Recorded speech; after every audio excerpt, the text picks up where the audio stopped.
Փաստաչափի եթերում ծանոթացեք FIPM-ի անցնող շաբաթվա ուշագրավ հրապարակումներին։ Բարև ձեզ, ես Նանե Մանեսյանն եմ։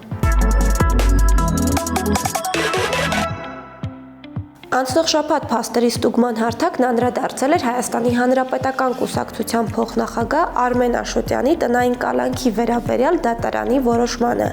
Ըստ դրա Աշոտյանին արգելված է ընտանիքի անդամներից բացի այլոց հետ շփումը, հաղորդակցությունը, նամակագրությունը։ Մինչդեռ նախկինում, երբ Աշոտյանը կալանքը կրում էր քրեակատարողական հիմնարկում, նրան նամակագրությունը արգելված չէր։ Այդ ժամանակ Հանրապետականի փոխնախագահը նամակագրության միջոցով պատասխանում էր քաղաքացիների հարցերին։ Մենք հարցմամբ դիմեցինք Հայաստանի գլխավոր դատախազությանը հետաքրքրվելով, թե ինչով է պայմանավորված, որ Աշոտյանի նամակագրությունը կալանքի տակ գտնվելու ժամանակ արգելված չէր, իսկ հիմա, երբ նա տնային կալանքի տակ է, արգելված է։ Գլխավոր դատախազությունից, սակայն, այդպես էլ պատշաճ բացատրություն չտրվեց։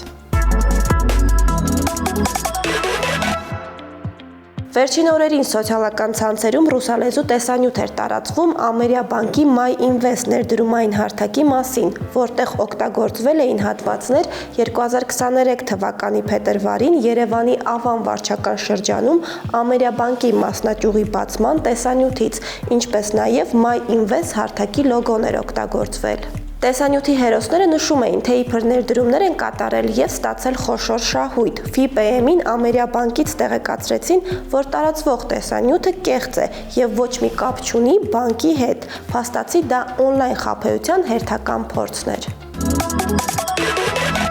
Այսօրվա համար այսքանը, շարունակեք հետևել մեզ սոցիալական ցանցերում, հղումները գտեք մեկնաբանությունում, կհանդիպենք։